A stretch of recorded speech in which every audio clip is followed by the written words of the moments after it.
Sir. Abhijit, Abhijit, কি করছো তুমি?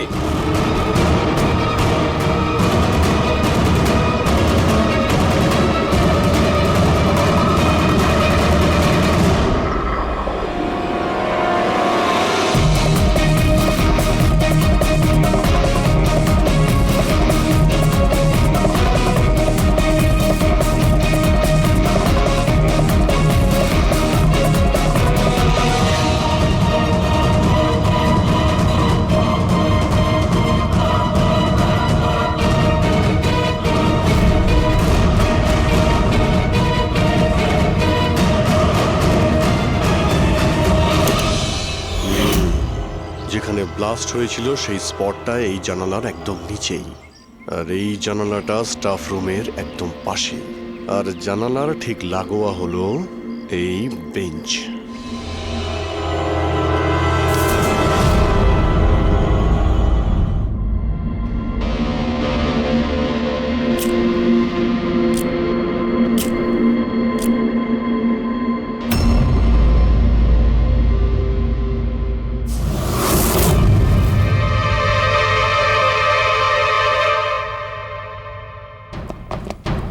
স্যার, ক্লাসরুমে যদি ঢুকতেই হতো ওই দরজাটা দিয়ে ঢুকতেন।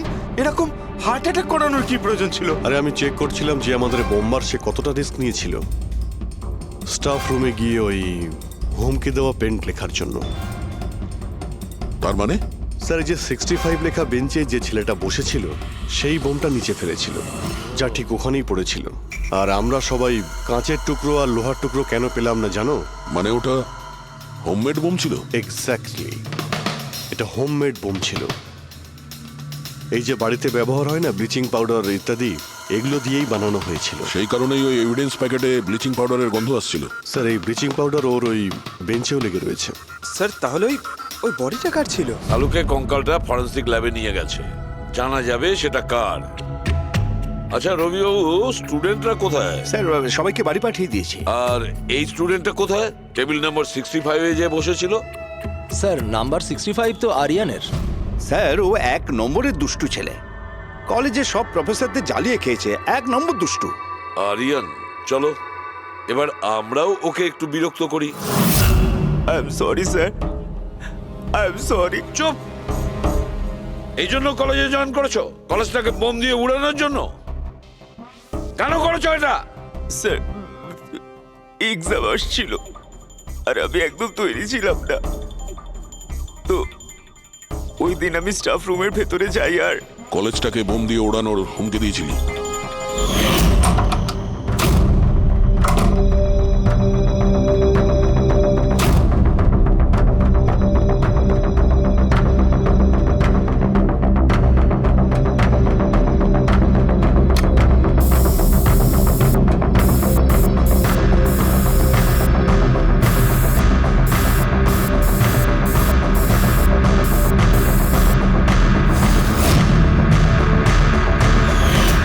আমি ভেবেছিলাম যে এতে কলেজ ম্যানেজমেন্ট ভয় পেয়ে যাবে আর এক্সামকে পোস্টপোন করে দেবে, যাতে আমি আরেকটু সময় পেয়ে যাই তৈরি হতে। আচ্ছা, এইসব বোম বানানো তুমি কোথা থেকে শিখেছো? স্যার, ইন্টারনেট থেকে শিখেছি। ওখানেই সব ইনফরমেশন পাওয়া যায়। স্যার, ওখান থেকে যে কেউ বোম বানানো শিখতে পারে। আমিও তাই করেছিলাম। আর এক্সামের দিন ক্লাসরুমে আমি এক্সাম শুরু হওয়ার আগে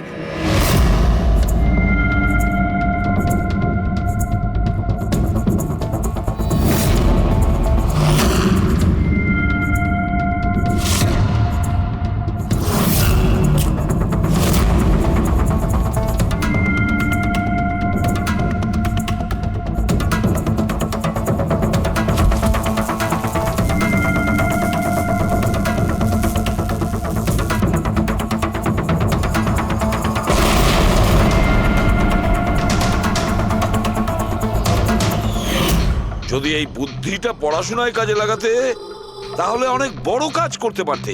স্যার, আমি এইসব এক্সামটা বন্ধ করতে করেছিলাম। স্যার, আমি কাউকে মারতে চাইনি। কিন্তু মেরেছো তো ঠিকই না? না বস, আরিয়ানের কারণে কারোর প্রাণ যায়নি। এটা কি বলছো তুমি শালুকে?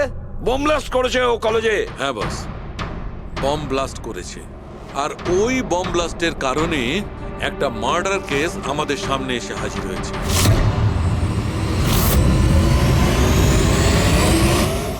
এটা কি বলছো তুমি সালুকে? বম ব্লাস্ট করেছে ও কলেজে? হ্যাঁ বস, বম ব্লাস্ট করেছে, আর ওই বম ব্লাস্টের কারণে একটা মার্ডার কেস আমাদের সামনে এসে হাজির হয়েছে। বস, যেখানে আমরা ওই ব্লাস্ট সাইটের পাশে কঙ্কাল পেয়েছিলাম, ওই কঙ্কালটা আসলে 22 থেকে 24 বছর বয়সের একটা ছেলের লাশ, যার মৃত্যু আজ থেকে 2 বছর আগে হয়েছিল। কি 2 বছর আগে? হ্যাঁ।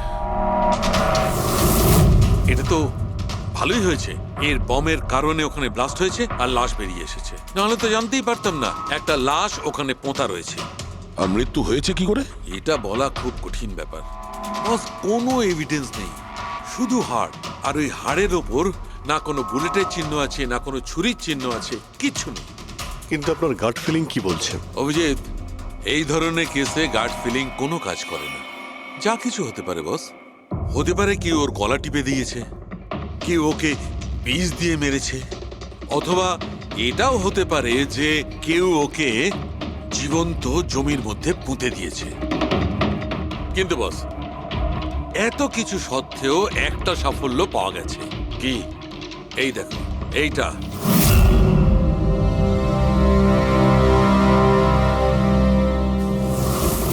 এই সেই ছেলেটা? হ্যাঁ স্যার, এই কলেজে প্রিন্সিপাল হবার আগে আমি কেমিস্ট্রি টিচার ছিলাম।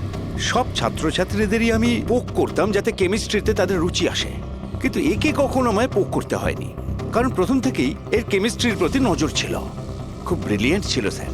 আর্থ ন্যাশনাল কেমিস্ট্রি অলিম্পিয়াড অ্যাওয়ার্ড 2015, 2 বছর আগে। আগে হ্যাঁ, আমরা এই অ্যাওয়ার্ড পেয়েছিলাম। আর শালুকের কথা অনুযায়ী ওর মৃত্যু 2 বছর আগে হয়েছিল। আপনাকে কেউ কিছু বলেনি যে ও চলে গেছে, ও নিখোঁজ হয়ে গেছে? পুলিশের রিপোর্ট তো নিশ্চয়ই করেছে? না স্যার, আমাকে কেউ কিন্তু বলেনি। কে যেন বলেছিল এর আর ওর বাবার মধ্যে কোনো বনিবনা ছিল না, তাই বাড়ি ছেড়ে চলে আসে। তবে খুবই ব্রিলিয়েন্ট ছেলে ছিল স্যার, পড়ায় খুবই মনোযোগ ছিল, আরে আমাদের কলেজের কেমিস্ট্রি ল্যাবে অ্যাসিস্ট্যান্টের কাজও করত। আর তাতে যা টাকা পেত সেগুলো খরচ করতো না, সবই সঞ্চয় করত। কোনো বিশেষ জিনিসের জন্য ও টাকা জমাতো? ও বলতো যে আমি কোনো এনজিওর সাথে মিলে দুস্থ মানুষদের সাহায্য করব। হ্যালো স্যার, মাইসেলফ প্রণব, কলেজের চেয়ারম্যান আর লোকাল কর্পোরেটর।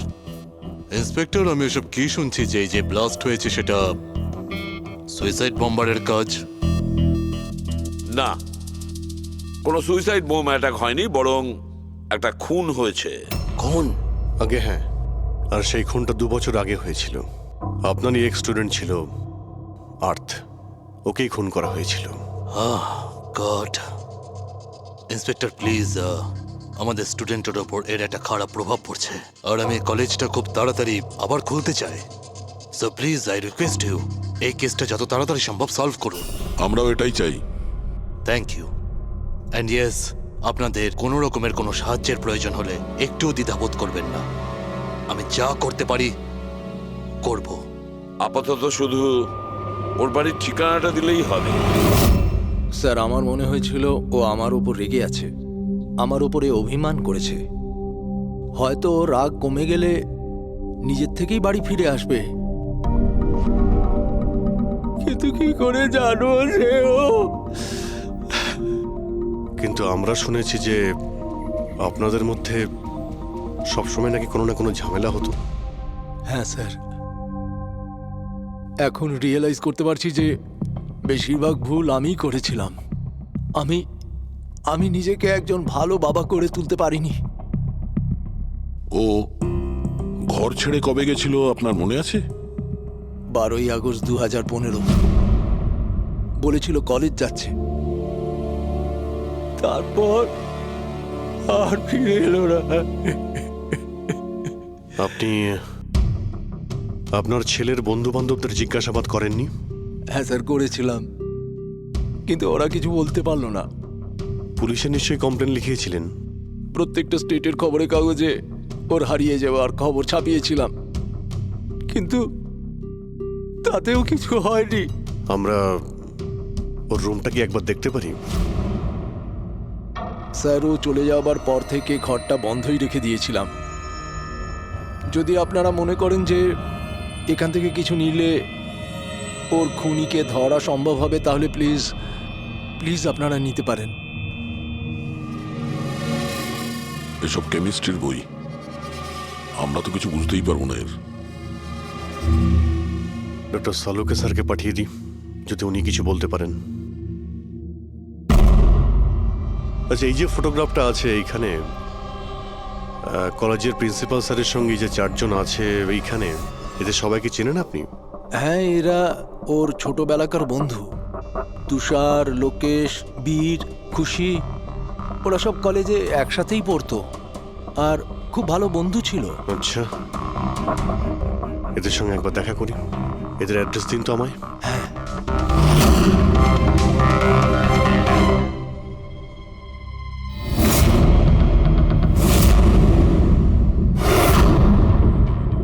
বারোই আগস্ট 2015 কিছুদিন আগে। হ্যাঁ, আমি জানি 2 বছর আগের কথা আমি বলছি। তোমরা একটু ঠান্ডা মাথায় ভেবে দেখো, দেখো কিছু মনে পড়ে কিনা, কি হয়েছিল। স্যার, এক্স্যাক্ট কিছু তো আমার মনে নেই, কিন্তু 6 অগস্টের দিনটা আমার মনে আছে, কারণ ওই দিন আমার বার্থডে ছিল। আচ্ছা, আর ওই দিন আমি আর্থকে দেখেছিলাম। ও ও গেটওয়েকে কিছু পয়সা দিয়েছিল আর কিছু কিনেছিল ওর থেকে। গেটওয়ে আমাদের কলেজে একে স্টোন ব্রিজের ওয়াচম্যান স্টুডেন্টদের খুব ফেভারিট ছিল। ওর সামনের দুটো দাঁতের মাঝখানে খুব বড় একটা ফাঁক ছিল, এই জন্যই আমরা ওকে গেটওয়ে অফ স্টোন ব্রিজ বলে ডাকতাম। এমনি তো ওর আসল নাম কি ছিল? জানি না স্যার, আমরা কোনোদিন কোনোরকমভাবে ওকে জিজ্ঞেসই করিনি ওর নাম কি ছিল। হ্যাঁ স্যার, আমরা ওকে শুধু গেটওয়ে বলেই ডাকতাম। আর কিছু মনে আছে? হ্যাঁ স্যার, 6 অগস্টের কদিন বাদে আমি আর্থকে গেটওয়ের সঙ্গে ঝগড়া করতে দেখেছিলাম। কিছু আর্গুমেন্ট চলছিল ওদের মধ্যে।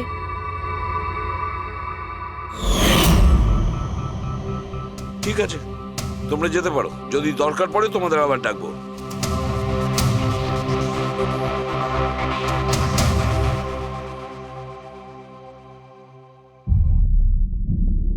কি মনে হচ্ছে? গার্ডকে আমাদের ধরতে হবে, ও নিশ্চয়ই কিছু বলতে পারবে। আর স্যার, এই ছেলেটা ওয়াচম্যানের থেকে কি কিনছিল? এক্সকিউজ মি স্যার, হ্যাঁ, আমি আপনাদের কিছু বলতে চাই। কি? হয়তো আপনাদের এটা শুনে একটু আশ্চর্য লাগবে, কিন্তু আমি আগে থেকেই জানতাম যে আর্থ মারা গেছে। কি? ও মারা গেছে এটা তোমার কেন মনে হয়েছিল? দ্যাট আই ডোন্ট নো, এটা একটা গাট ফিলিং।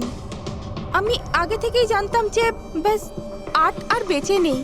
আর কি কারণ আপনার এই গাট ফিলিং এর? কারণ আছে স্যার, এই দেখুন ফেসবুকে আর্থের প্রোফাইল, এই সমস্ত পিকচার্স আর পোস্টস। কিন্তু 12 অগস্টের পর ও যেটা পোস্ট করেছিল তাতে আমি কমেন্টস করেছিলাম, কিন্তু ও কোনো রিপ্লাই করেনি।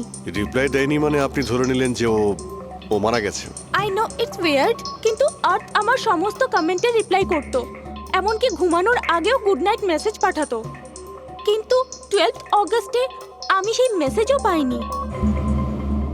নো অফেন্স, তোমায় একটা পার্সোনাল প্রশ্ন করব। তোমার আর ওর মধ্যে কি কোনো রিলেশনশিপ ছিল? না, এরকম তো কিছু ছিল না, কিন্তু আমাদের রিলেশনশিপ বন্ধুত্বের থেকে অনেক বেশি ছিল। তার মানে আপনার মনে হচ্ছিল যে 12ই আগস্টের পরে ওর প্রোফাইলে ওর সমস্ত ছবিগুলো অন্য কেউ দিচ্ছিল? হতে পারে। না না, এটা কিভাবে হয়? আমরা তো মোবাইল কোম্পানির সঙ্গে ক্রস চেকও করিয়েছি। ও কটা ছবি তুলেছে, কোথা থেকে তুলেছে, আর কিভাবে তুলেছে, কখন পাঠিয়েছে, সব ক্রস চেক করেছি আমরা। সব তো ঠিকই ছিল। এক্স্যাক্টলি, মোবাইল কিছুক্ষণের জন্য অন হতো, কিন্তু লোকেশন সেটাই ছিল যেখান থেকে ও ছবি পোস্ট করতো। আমি জানি যে আপনারা কি ভাবছেন, যে আমি এসব পাগলের মতো কি উল্টোপাল্টা বলছি, কিন্তু আমার মন জানে আর্থ কোথাও যায়নি। ইনফ্যাক্ট ও কলেজ থেকে বাইরেও যায়নি।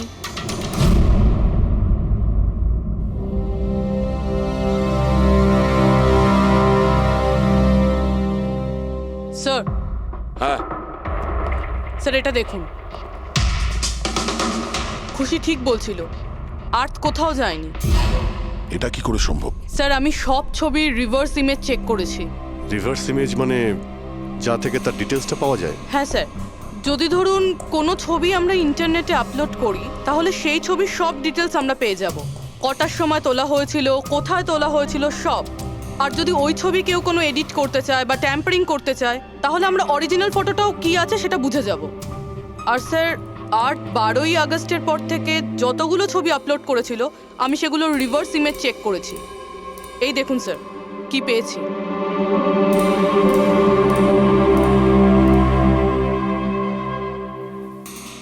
ছবি তো একই, সেম লোকেশন, সেম টাইম, শুধু ওর জায়গায় অন্য কেউ দাঁড়িয়ে আছে। কেউ এডিট করে এটাকে এর জায়গায় আর্টের চেহারা লাগিয়ে দিয়েছে। এক্স্যাক্টলি। তার মানে ছেলেটা ওই সব জায়গায় যায়নি, বরং এ তো কলেজ থেকেই বাইরে যায়নি। ওই বেচারা তো 12 আগস্ট 2015 মারা গিয়েছে। কিন্তু ওকে কে খুন করতে পারে? সেটা তো গেটওয়ে ওয়াচম্যানই বলতে পারবে। খোঁজ নিতে হবে কোথায় আছে। স্যার, প্রিন্সিপালের সঙ্গে কথা হলো। গেটওয়ের আসল নাম শৈলেশ স্যার। আচ্ছা স্যার, 11ই আগস্ট 2015 আর্থ শৈলেশের বিরুদ্ধে কলেজের বোর্ডে একটা চিঠি লিখেছিল যে ও ড্রাগস বেচে, এই সুগার হাই ড্রাগস। আর 12ই আগস্ট ওকে চাকরি থেকে তাড়িয়ে দেওয়া হয়েছিল। ওটা হোক বা না হোক, নিশ্চয়ই শৈলেশের হাত আছে ওর খুনের ব্যাপারে। কলেজের লোকেরা ওর নামে কমপ্লেন করেনি পুলিশে? না স্যার, প্রিন্সিপালের নাকি দয়া হয়েছিল। শৈলেশ খুব গরিব মানুষ, একা ইনকাম করতো, তাই ওকে ছেড়ে দেওয়া হয়। আচ্ছা, বাড়ির লোকেরা কি বলছে শৈলেশের? শৈলেশের বাড়ির লোক এখান থেকে 600 কিলোমিটার দূরে একটা গ্রামে থাকে। শৈলেশের সাথে তো ওদের 2 বছর কোনো যোগাযোগই নেই। ওরা তো নিজেরাই ওকে খুঁজছে। কিন্তু ওর বাড়ির লোক জানতে পেরে গেছিল যে শৈলেশ ড্রাগ বিক্রি করে, তো ওরা এটা ভেবে নিয়েছে ওকে হয়তো পুলিশে ধরে নিয়েছে আর জেলে পড়ে রয়েছে। এ কিরকম ফ্যামিলি? খোঁজার একবার চেষ্টাও করেনি? এই শৈলেশ 2 বছর ধরে নিখোঁজ, একবারও বাড়ির লোককেও ফোনও করেনি। চাকরি থেকে তাড়িয়ে দিয়েছিল আর 2 বছর ধরে বাড়ি যায়নি, তাহলে গেল কোথায়? দয়া, আমি জানি শৈলেশ কোথায় আছে।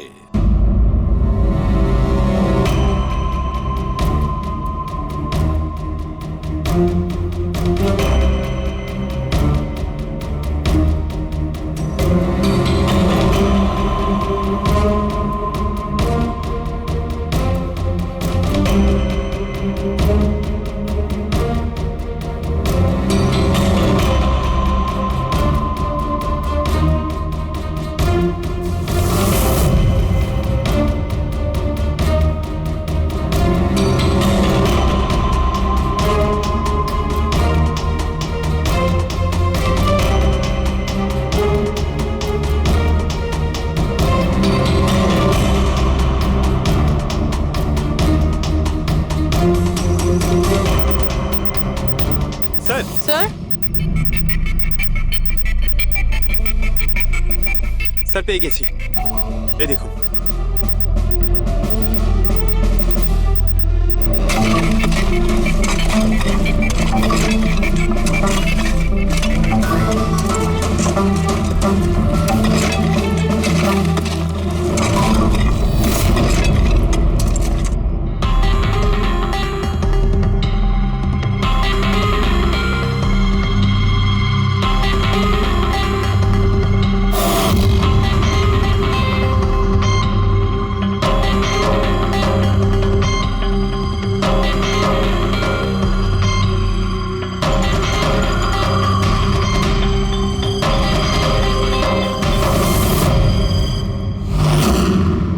লাশটা তো পুরোপুরি কঙ্কাল হয়ে গিয়েছে।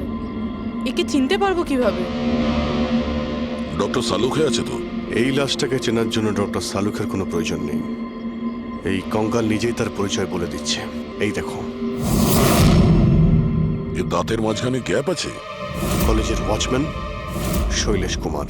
স্যার, আশ্চর্য ব্যাপার, পার্কিং লটে দুটো লাশ পাওয়া গেল আর কেউ এটার ব্যাপারে কিছু জানেই না। You are right. কারোর তো এটা জানা উচিত ছিল। তার তো অবশ্যই জানা উচিত যে পার্কিং লটের ফ্লোর বানিয়েছে। কলেজের কম্পাউন্ডের মধ্যে দুটো লাশের কঙ্কাল পাওয়া গেছে, আর আপনারা কিছু জানেনই না? না স্যার, আচ্ছা, যে পার্কিং লটের যে কাজ হয়েছে এখানে, মানে এই মেঝে বা এই সব কিছু, এগুলো কবে হয়েছিল কিছু বলতে পারবেন? এগুলো তো 7ই অগস্ট 2015। মানে 2 বছর আগে, যে সময় আর্থ মারা গিয়েছিল, মানে তার আশেপাশেই। মানে যেই এই কংক্রিটের কাজটা বা মাটি ভরার কাজটা করেছে, ও জানতো যে ও দুটো লাশের ওপর মাটি ফেলছে, হ্যাঁ? এই সমস্ত কাজ এখানে কে করেছিল? রাম আদর্শ, আমাদের কলেজের কন্ট্রাক্টর। এসব কাজ ওই করে থাকে। ওই কন্ট্রাক্টর যে অফিসের পেন্টিং করেছিল? আগে হ্যাঁ, এই পার্কিং লট আর মাটি ঢালার কাজ ওই করেছে স্যার। এই রাম আদর্শ থাকে কোথায়? লোকটা তো দেখছি বাড়িটা বেশ ভালোই হাঁকিয়েছে। একজন কন্ট্রাক্টরের এত বড় বাড়ি।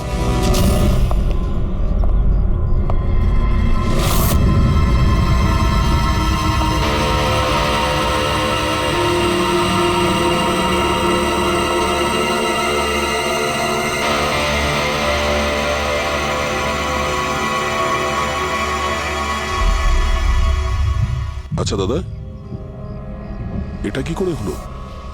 কি আর বলবো বাবা, আমার তো আর জীবনের প্রতি মায়া দয়াই নেই। দেখো না, কালকেই কত হাসি ঠাট্টা করছিল আদার, আর কালকেই হঠাৎ একটা অ্যাক্সিডেন্টে প্রাণ চলে গেল। অ্যাক্সিডেন্ট? অ্যাক্সিডেন্ট? আগে আর্থ আর শৈলেশ করেছিল, এখন এই রাম আদর্শ? একমাত্র এই ছিল যে এই কেসের শেষ সাক্ষী। এটা কারো প্ল্যান মনে হচ্ছে বস। আর এটা তো কোনো কাকতালীয় হতে পারে না। মনে হচ্ছে কেউ জেনে গেছে যে আমরা এই কেসটাকে ইনভেস্টিগেট করছি, নিজের জীবন বাঁচানোর জন্য রাম আদর্শকে মেরে দিল। আমার তো মনে হয় এই কলেজেরই কেউ হবে। সে কে এটা জানতে কলেজের হিস্ট্রি ঘাঁটতেই হবে। স্যার, স্টোনব্রিজ কলেজের ফিনান্সিয়াল হিস্ট্রি একদম ক্লিন। টাকা বা ডোনেশনের ক্ষেত্রে কোনো ঘাপলা নেই। স্যার স্যার এই আর্টিকেলটা পেয়েছি। 3 আগস্ট 2015-তে একে স্টোনব্রিজ কলেজের কেমিস্ট্রি ল্যাবে স্টুডেন্টদের ওপর একটা আজব সাইড এফেক্ট হয়েছিল। সবাই অজ্ঞান হয়ে গিয়েছিল। মনে হয় কোনো কেমিক্যাল রিয়াকশন ছিল। এটা কি ধরনের কেমিক্যাল? স্যার ওটা তো অথরিটিসও জানতে পারেনি। সবাই এটাই মেনে নিয়েছিল যে কোনো একটা স্টুডেন্ট হয়তো দুটো কেমিক্যালকে একসাথে মিলিয়ে ফেলেছিল। কেমিক্যাল রিঅ্যাকশনের এত স্ট্রং এফেক্ট যে সেটা পুরো ল্যাবে ছড়িয়ে পড়ে। হতে পারে অভিজিৎ, কিছু কিছু কেমিক্যালের খুব স্ট্রং রিয়াকশন হয়, যেমন হচ্ছে নেনথানাইট। বস, আমি ওর কেমিক্যাল জার্নাল দেখেছি, ওখানে একটা অদ্ভুত জিনিস দেখেছিলাম। 10ই আগস্ট 2015-তে ওর কেমিক্যাল জার্নালে একটা বিশেষ কথা লিখেছিল। কি? আর্থ কেমিক্যাল ল্যাবে সুগার হাই ড্রাগের টেস্টিং করে ওর কেমিক্যাল ফর্মুলা বের করে লিখেছিল সুগার হাই, যাকে কেমিক্যাল ভাষাতে নেনথানাইনও বলে। এটা একটা বিশেষ ধরনের ড্রাগ যেটা একটা অদ্ভুত নেশা সৃষ্টি করে। কিন্তু এই আর্থ সুগার হাইয়ের টেস্টিং করছিল কেন? 1 মিনিট, এগুলো আমরা নোট করি। 3 আগস্ট 2015 স্টোনব্রিজ কলেজের স্টুডেন্টরা অজ্ঞান হয়ে গিয়েছিল। 6 আগস্ট 6 তারিখ খুশি আর্থকে শৈলেশের সঙ্গে সুগার হাই ড্রাগ কিনতে দেখে ফেলেছে। 7ই আগস্ট কলেজের পার্কিং লট তৈরি হয়, কনস্ট্রাকশন শুরু হয়। 10th আগস্ট আর্থ সুগার হাই কেমিস্ট্রি ল্যাবরেটরিতে টেস্ট করে। 11ই আগস্ট আর্থ কলেজ বোর্ডকে জানিয়েছিল শৈলেশ কলেজে ড্রাগস বিক্রি করে। 12ই আগস্ট 2015 শৈলেশকে চাকরি থেকে বরখাস্ত করা হয়। আর ওই দিনেই, মানে 12ই আগস্টের দিনেই আর্থকে খুন করা হয়।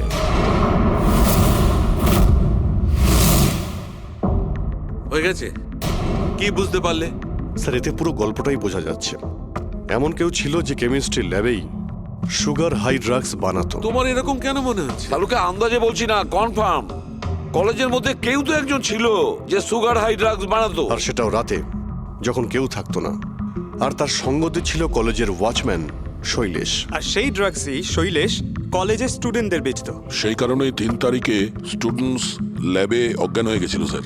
তার আগের রাতে ড্রাগস বানানোর পরে ওরা ওই জিনিসপত্রগুলো ঠিকমতো পরিষ্কার করেনি, সেই কারণেই হয়তো একটা স্ট্রং কেমিক্যাল রিয়াকশন হয়েছিল। এবারে বুঝতে পেরেছো? সেটা তো বুঝলাম, কিন্তু ভাই আমাকে একটা কথা বলো, আর্থের সন্দেহ কেন হয়েছিল? কারণ স্যার ও ল্যাবে অ্যাসিস্ট্যান্টের কাজ করতো। ও হয়তো দেখেছে স্টোর রুম থেকে কেমিক্যাল আর জিনিসপত্র সরে যাচ্ছে, তখন ওর সন্দেহ হয়। আর যখন এই কেমিক্যাল রিয়াকশনটা হলো, আর তখন ওর বিশ্বাস হয়ে গেল কেউ ল্যাবের ব্যবহার করছে ড্রাগ বানানোর জন্য।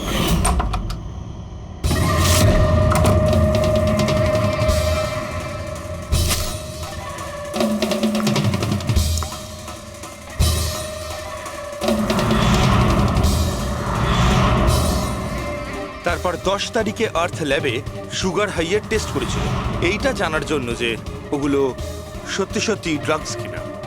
তারপর টেস্টের পরে টেস্টের সমস্ত ডিটেল ও একটা রিপোর্টে লিখে নিল। যখন ওর জানতে পারলো যে এই সুগার আই একটা ড্রাগস, তখন ও কলেজ বোর্ডকে একটা চিঠি লিখেছিল। যখন এই কথা ওই ড্রাগ বানানো লোকেরা জানতে পারলো, তখন ওরা ভয় পেয়ে গেছিল কে এই আর্থ ওদের কাছে পৌঁছে যাবে। সেই কারণে আর্থকে মেরে দিয়েছিল। তারপরে স্যার শৈলেশকে মারে, যাতে ওর কোনো উইটনেসই না বেঁচে থাকে। কিন্তু স্যার এরকমটা কে করতে পারে? যে কেউ হতে পারে, যার কেমিস্ট্রির ওপর খুব ভালো দখল আছে আর যে সবসময় ল্যাবে যাতায়াত করতো। স্যার ওই কলেজের প্রিন্সিপাল, উনি তো শৈলেশকেও পুলিশের কাছে দেননি। কেমিস্ট্রির নলেজ তো লোকেশ, তুষার আর বীরেরও রয়েছে। হায়ার স্টাডির জন্য ওরা বড় বড় ইনস্টিটিউটেও গিয়েছিল, তাও সেটা স্টুডেন্ট লোন বা স্কলারশিপ ছাড়া। এত টাকা পেলো কোথা থেকে ওরা? স্যার হতে পারে তার মা বাবা দিয়েছে, বা এমনও হতে পারে কোনো বেআইনি কাজ করেছে টাকার জন্য। যে কেউ হতে পারে, এদের মধ্যে কেউ বা বাইরের কেউ, কাউকে ভরসা করা যায় না। একটা কথা, এই আপনাদের এই খুশির ওপর ভরসা আছে স্যার? কেন দয়া? মানে যদি এই খুশি ভরসা করার মতন হয়, তাহলে আমার কাছে একটা প্ল্যান আছে। কিরকম প্ল্যান? আর্থ, শৈলেশ আর রাম আদর্শ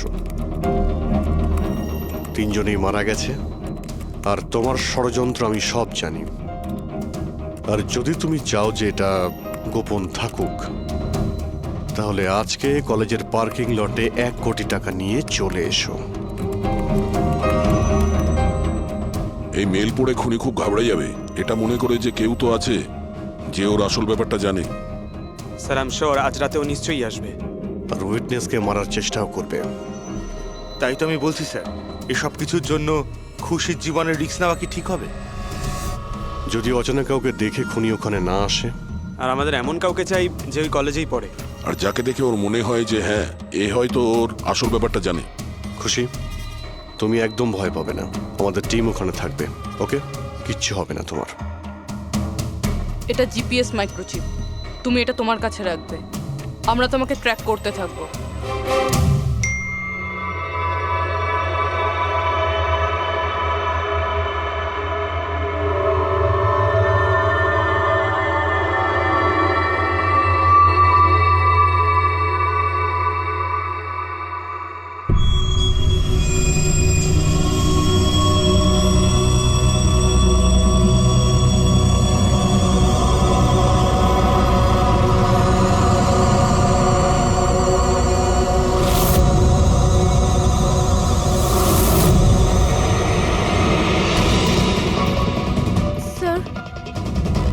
আপনারা কাউকে দেখতে পেলেন কি? না, এখনো পর্যন্ত না। ঘাবড়িও না, তুমি শুধু অ্যালার্ট থাকো ব্যাস। তুমি একদম ভয় পাবে না, আমরা তোমার আশেপাশেই আছি, বুঝেছো? ওকে ওকে স্যার।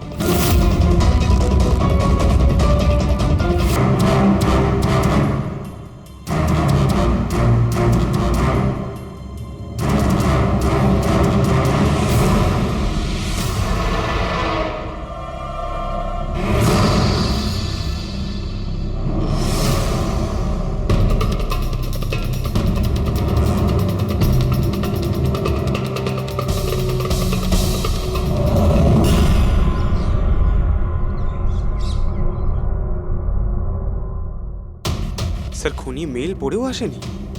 আরে পঙ্কজ, হতে পারে সে মেলটা দেখেইনি। বা এটা হতে পারে যাদের আমরা মেল করেছিলাম এদের মধ্যে কেউ খুনি নয়। খুশি, তুমি অনেকটা টায়ার্ড হয়ে গেছো, যাও তুমি ঘরে গিয়ে rest now. And thanks for everything. যদি কোনো জিনিসের প্রয়োজন হয় আমাদের ফোন করো, ওকে?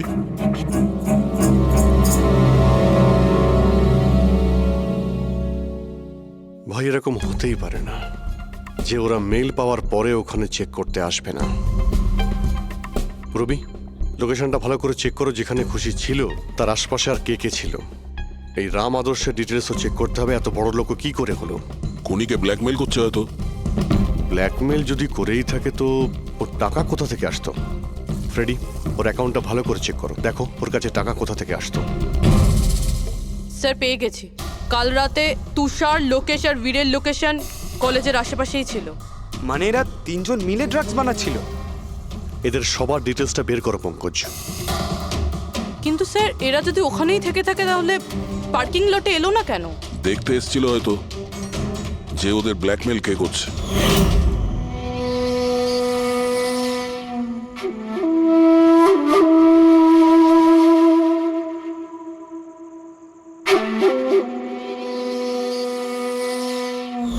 আর ওরা হয়তো খুশিকে দেখে ফেলেছে, ওকে কেউ মেরে ফেলতে পারে। ফোন করো ওকে।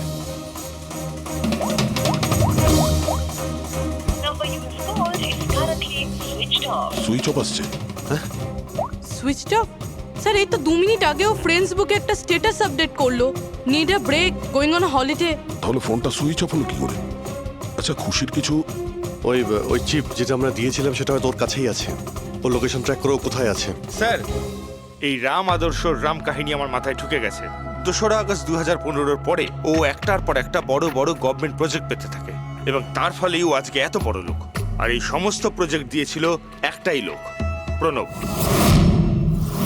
কলেজের চেয়ারম্যান। স্যার, একটা শকিং নিউজ আছে। প্রণব তুষারের আঙ্কেল। মাই গড, এর মানে হলো তুষার আর তার বন্ধুরা এই কলেজে ড্রাগ বানাচ্ছে আর প্রণবোদের প্রশ্রয় দিচ্ছে। আর এখন ওরা খুশিকে মারতে চাইছে। স্যার, স্যার খুশির লোকেশন খুঁজে পেয়েছি।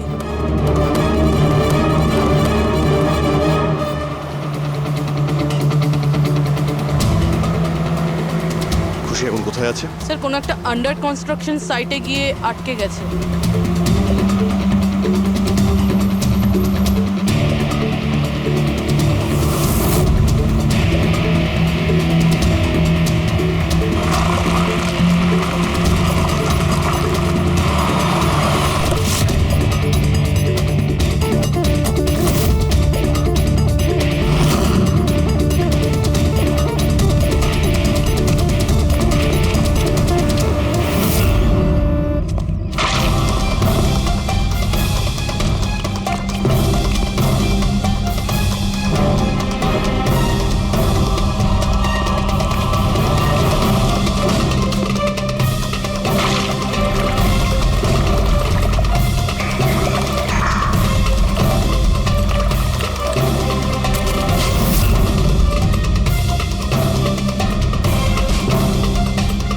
একদম টাটকা সিমেন্ট।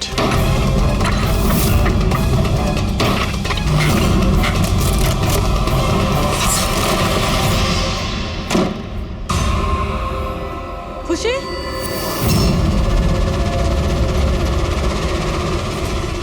খুশি? খুশি? স্যার, স্যার এ বেঁচে আছে।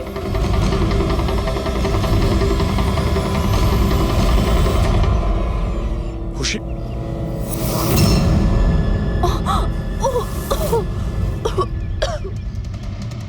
ওরা হয়তো বেশি দূর যেতে পারেনি। ওদের ফটো সমস্ত পুলিশ স্টেশনে পাঠিয়ে দাও, ধরা পড়ে যাবে।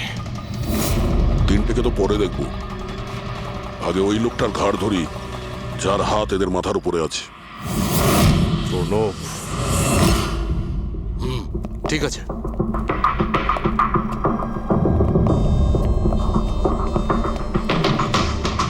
আপনারা?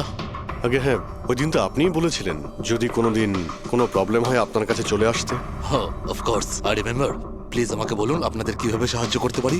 না ঠিক আছে, আমরা এখানে কিছু জিজ্ঞাসা করতে আসিনি, একটা ব্যাড নিউজ দিতে এসেছি। Bad news? আগে হ্যাঁ, ওই মেয়েটা আছে না খুশি, ও বেঁচে গেছে। খুশি? কে খুশি? চিনি না আমি। কি বলছেন আপনি? আপনি এত নার্ভাস হচ্ছেন কেন? আপনার শরীর ঠিক আছে তো? কিছু ওষুধ টষুধ খাবেন নাকি? নাকি আপনার স্মৃতিশক্তি ঠিক করার জন্য আপনাকে কোন ওষুধ খাওয়াতে হবে? বস, কাজ হয়ে গেছে। স্যার ওই মেয়েটাকে তো আমরা পুঁতে দিয়েছো, যেভাবে আর্তা শৈলেশকে পুঁতে দিয়েছিলে,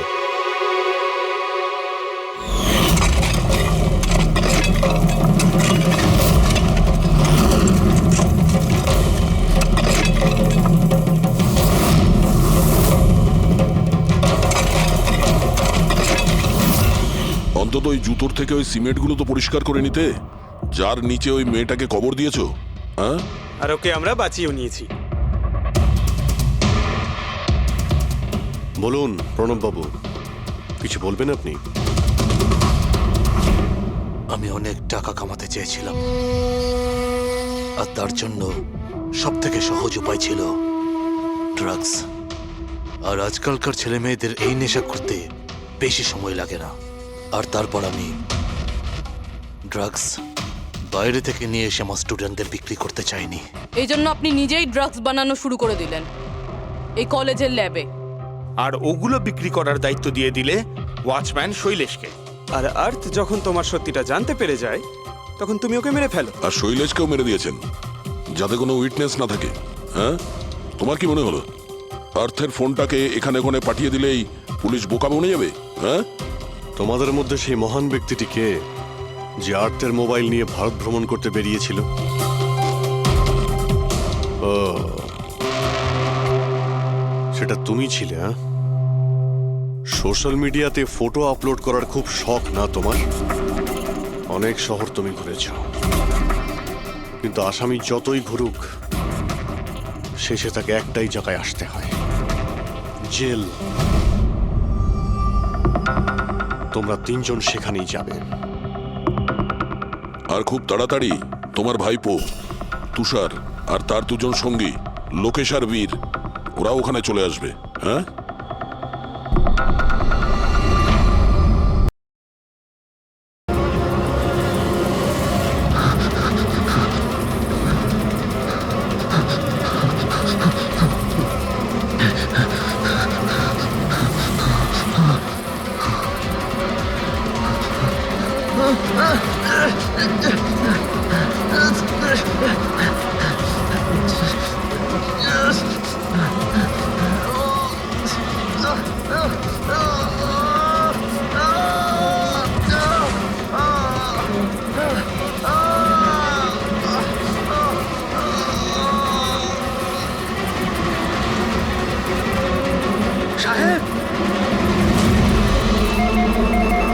কোথায় আছিস?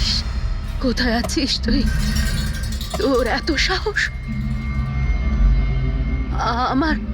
আমার পূর্বপুরুষের সম্পত্তির দিকে চোখ তোর? যদি সাহস থাকে তাহলে সামনে এসে দাঁড়া। আমার সম্পত্তির দিকে চোখ দিলে তোর ভালো হবে না বলে দিচ্ছি আমি। ভালো হবে না কিন্তু।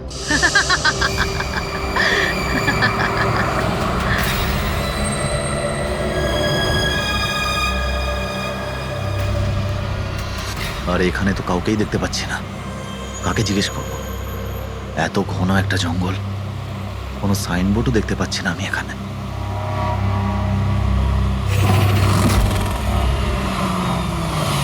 আরে দাদা, এই পিপলিয়া গ্রামের রাস্তাটা এই দিক দিয়ে তো নাকি?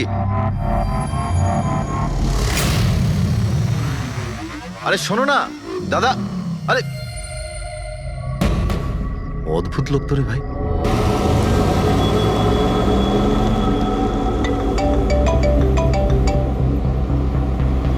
Hi baby.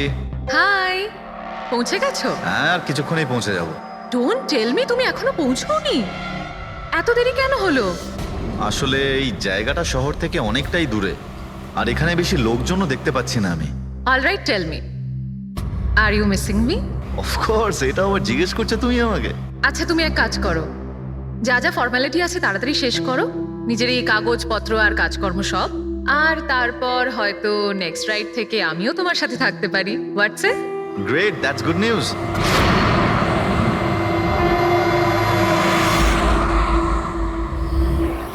আচ্ছা বেবি, আমার মনে হচ্ছে যে আমি পৌঁছে গেছি। আমি ওই বাড়িটাও দেখতে পাচ্ছি।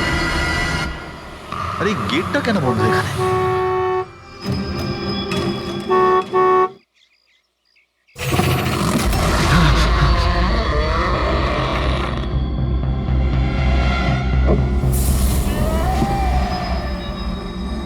রায় রঞ্জিতের বাড়িতে যাচ্ছ? হ্যাঁ। যেও না, যেও না। তোমার জীবনের সব থেকে বড় ভুল হয়ে যাবে সেটা। যেও না, যেও না। কিন্তু আপনি কে? আমি তোমার মৃত্যু, তোমার মৃত্যু।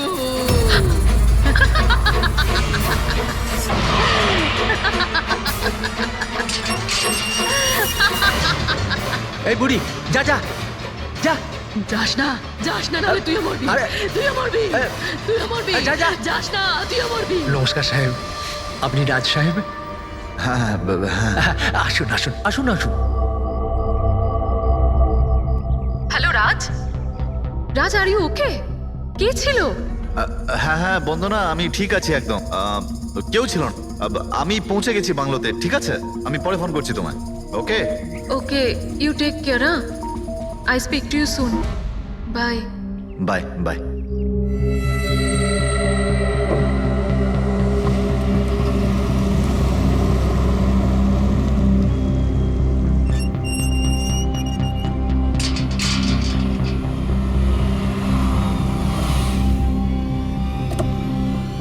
আসুন সাহেব।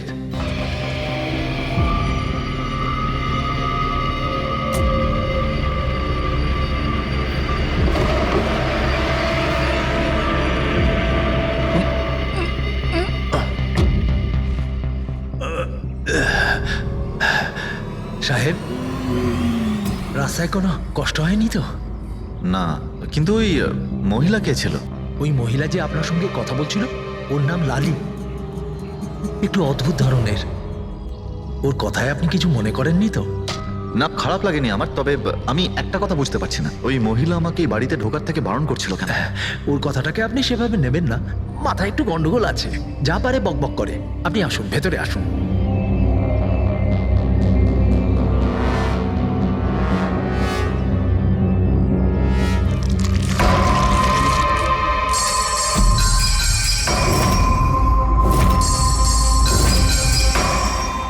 এই লোকটার সঙ্গে তো আমার মাঝ রাস্তায় দেখা হয়েছিল। হ্যাঁ, ওর নাম হচ্ছে কমল, এখানকার মালি। আমরা ভাবলাম আপনি এখানে থাকতে এসেছেন, তো ওই যে বাগানে যে সব রঙিন ফুল আছে সেগুলো যদি ফোটানো যায়। আচ্ছা, আসুন সাহেব।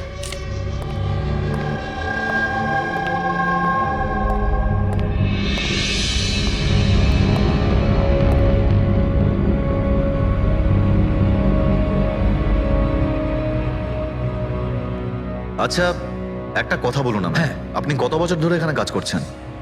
সাহেব, এটা ধরে নিতে পারেন যে হামাগুড়ি দিতে দিতে এখানেই বড় হয়েছি। এই বাড়ি থেকে বেরোবো যখন আমি শ্মশানে যাব। সাহেব, এবার এই বাড়ি আপনার। আপনি আমাকে চাকরি থেকে বের করে দেবেন না তো? আরে না না না, কি সব কথা বলছো তুমি? তুমি একদম নিশ্চিন্ত থাকো, কোনো চাপ নেই। আর এমনিতেও এত বড় একটা বাড়ি তুমি ছাড়া আর কে দেখাশোনা করতে পারে বলো, তাই না? মানতেই হবে আপনি খুব ভালো মানুষ। আসুন।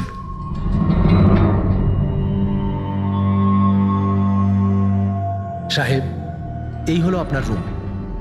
ওয়াশরুম ওদিকে। আপনি ফ্রেশ হয়ে যান, ততক্ষণ আপনার খাবার ব্যবস্থা করছি। ঠিক আছে। ঠিক আছে সাহেব।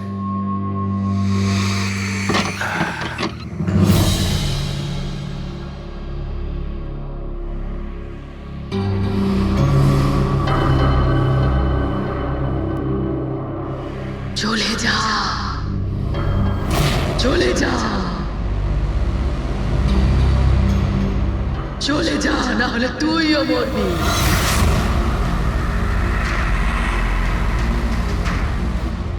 কে?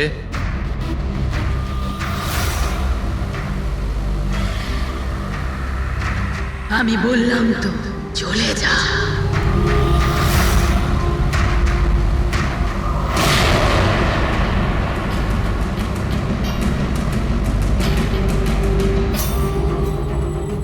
কে ওখানে?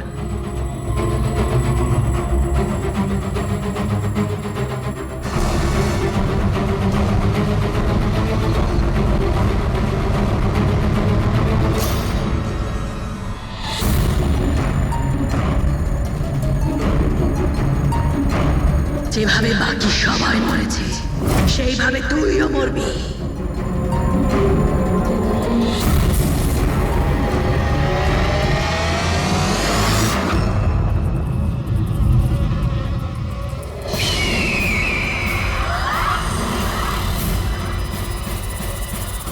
কে এখানে?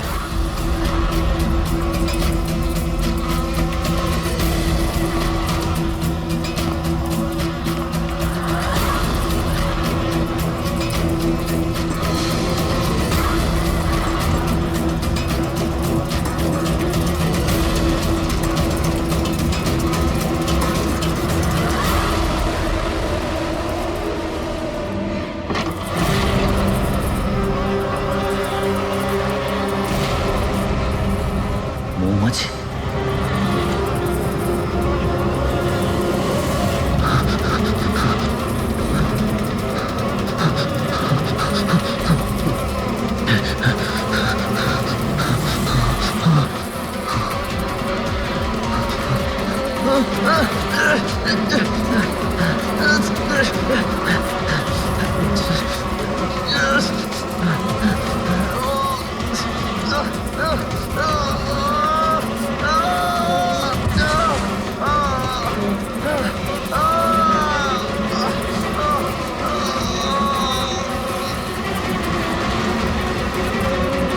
সাহেব,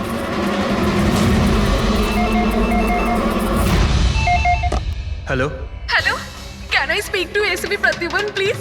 হ্যাঁ, একটু শান্ত হন। আপনি কে বলছেন? আমি কে বলছি, আমি কেন ফোন করছি এসব আমি এখন কিচ্ছু বলবো না। Can you just make me speak to him right now?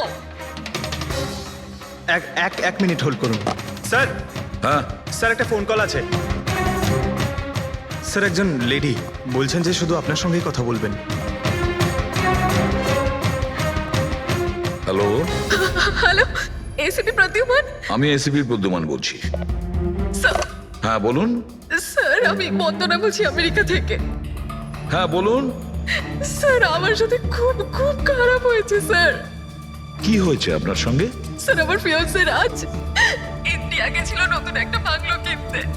Sir ওখানে মৌমাছির কামড়ে ওর মৃত্যু হয়ে যায়। কি? আচ্ছা তাহলে আমি আপনার জন্য কি করতে পারি বলুন? স্যার, স্যার কিন্তু আমার মনে হয় যে ওর মৃত্যু মৌমাছির কামড়ে হয়নি। ইনফ্যাক্ট আমার মনে হয় ওকে মারা হয়েছে। হ্যাঁ কিন্তু আচ্ছা এটা আপনার কেন মনে হচ্ছে? স্যার ও যখন প্রপার্টি কেনার পর কাগজ কলমের কাজ করতে চাচ্ছিল তখন। তারপরে কি হয়েছিল? স্যার আমি পরিষ্কার শুনতে পেয়েছিলাম রাজকে এক মহিলা হুমকি দিচ্ছিল। কে ছিল সেই মহিলা? No sir, I have no clue. আচ্ছা একটা কথা বলুন, আপনার এই রাজের এই ইন্ডিয়াতে কারোর সঙ্গে কোনো শত্রুতা ছিল বা কোনো ঝগড়া টগড়া? না স্যার, রাজের কারোর সাথে কোনো ঝগড়াঝাটি বা শত্রুতা ছিল না। ইনফ্যাক্ট রাজ তো ইন্ডিয়াতে কাউকেই চেনে না। তাহলে কি করতে পারে? কে রাজের প্রাণ নিতে পারে বলে আপনার মনে হয়?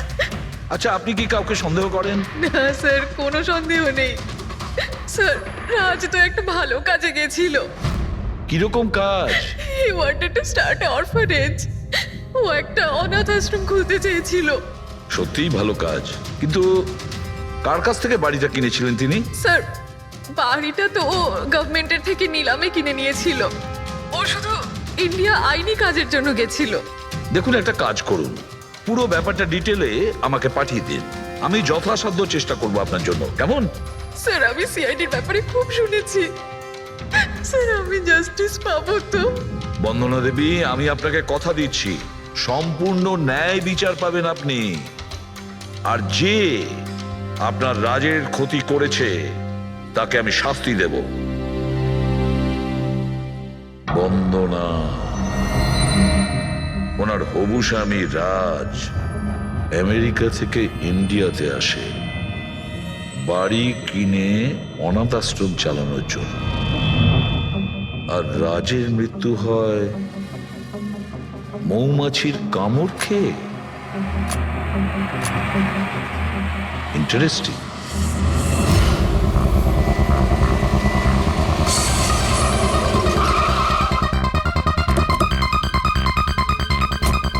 স্যার, এটা সেই বাংলো যেটা রাজ সরকারের থেকে নিলামে কিনেছিল।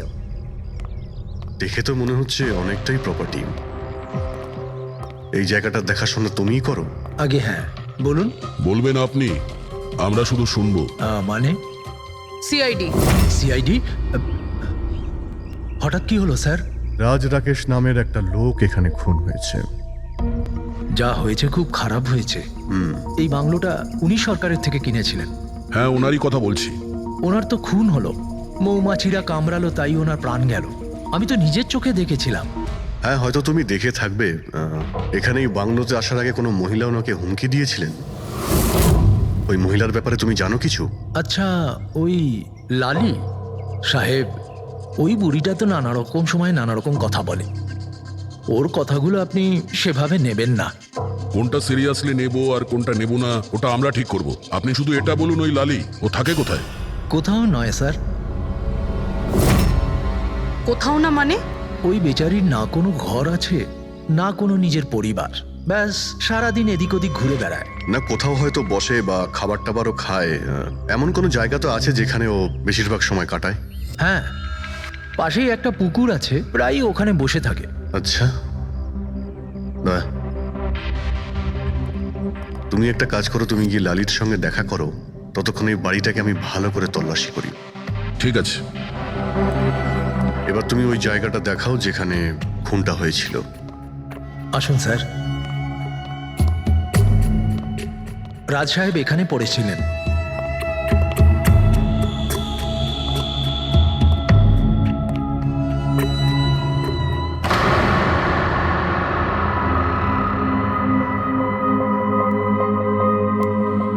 প্রথমে মৌমাছিরা রাজ সাহেবকে মেরে ফেলে, আর তারপর ওরাও মরে যায়।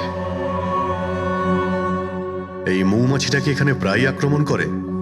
না স্যার, এর আগে তো আমি একটাও মৌমাছি এখানে দেখিনি। জানি না রাজ সাহেবকে কামড়াতে কোথা থেকে এত মৌমাছি চলে এলো। রায় রঞ্জিতের বাড়ি থেকে আসছিস তোরা, তাই না?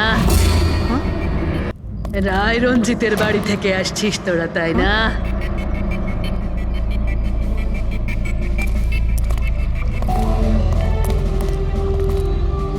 কি বললেন আপনি?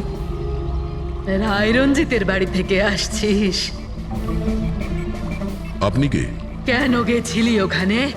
নিজের মৃত্যুকে নিমন্ত্রণ জানাতে?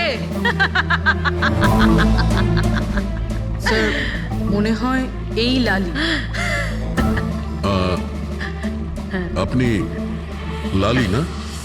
হ্যাঁ, তোকে কে বললো রে? তোকে তোকে রায় রঞ্জিতের চরগুলো এখানে পাঠিয়েছে, তাই না? হ্যাঁ, ওরাই পাঠিয়েছে তোকে, তাই না? কে কে রায় রঞ্জিত? সাপ ছিল একটা, সাপ। ওই লোকটা আমার ঠাকুমাকে ঠকিয়েছিল। ওনাকে নিজের বাড়ি থেকে ধাক্কা মেরে বার করে দিয়েছিল। বের করে দাও ওকে। ছেড়ে দাও আমাকে, ছেড়ে দাও আমাকে, ছেড়ে দাও, পায়ে পড়ি। লজ্জা হওয়া উচিত তোমার রঞ্জিত। তুমি নিজের বৌদিকে বাড়ি থেকে বের করে দিচ্ছ। নিজের দাদার কথা তো অন্তত একবার ভাবতে। আরে দাদার কথা আবার কি ভাববো? ও নিজেই তো আঙুলের ছাপ দিয়ে এই বাড়িটা আমার নামে করে দিয়েছে। তুই ওকে মদ খাইয়ে বিশ্বাসঘাতকতা করে এই কাজটা করেছিস। এখন কিভাবে হয়েছে, কেন হয়েছে, এসব নিয়ে আলোচনা করে কি লাভ? শুধু ঠান্ডা মাথায় একটা জিনিস বুঝে নাও, এই বাড়িটা এখন আমার, আর তুই পথে বসেছিস। দে বের করে দেখে। চল চল বলছি। তোর ভাগে না শুধু একটা বাড়ি আসেনি, একটা বাংলো এসেছে। এমন একটা বাংলো যার প্রত্যেকটা কোণায় আমার অভিশাপ লেগে থাকবে। আমি তোকে অভিশাপ দিচ্ছি। শুধু তুই না, এই বাড়ির যেই মালিক হবে সে আর বেঁচে থাকবে না। মৃত্যুর খেলা হবে এখানে, মৃত্যুর খেলা। এতদিনে কতজন মরেছে? সেই সব লোক মরে গেছে যারা ওই বাড়িটা কিনতে চেয়েছে। তোরা কিন্তু এই বাড়িটা কিনতে চাস না, হ্যাঁ? তোদেরকে ভালো মানুষ মনে হচ্ছে, না হলে তোমার বউ বিধবা হয়ে যাবে।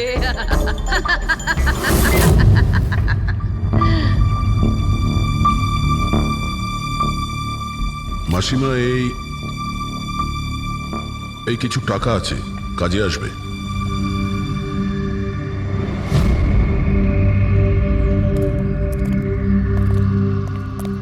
স্যার, মনে হয় না রাজের মৃত্যুতে এর কোনো হাত আছে। এ তো নিজেই বেচারি ভুল বিশ্বাস নিয়ে কষ্টের মধ্যে আছে। হতে পারে রাজের মৃত্যু কোনো মার্ডারই নয়, হয়তো কোনো দুর্ঘটনা।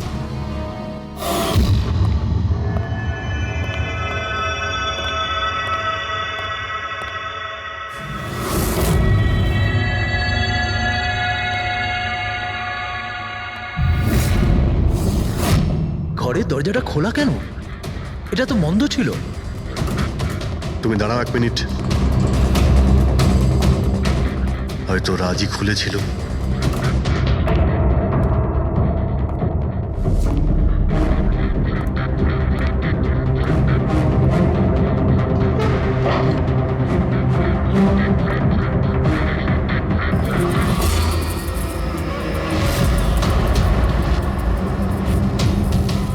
এখানে তো মৌচাক দেখতে পাচ্ছি। এদিকে এসো। আসছি স্যার। এই তো মৌমাছির চাক। আরে, আমি প্রথমবার দেখছি স্যার। কিন্তু এই রাজ এই স্টোর রুমে কি করতে এসেছিল? স্যার হয়তো বাংলোটা দেখতে এসেছিলেন। আচ্ছা, আর সেই সময় তুমি খাবার আনতে গিয়েছিলে? হ্যাঁ স্যার।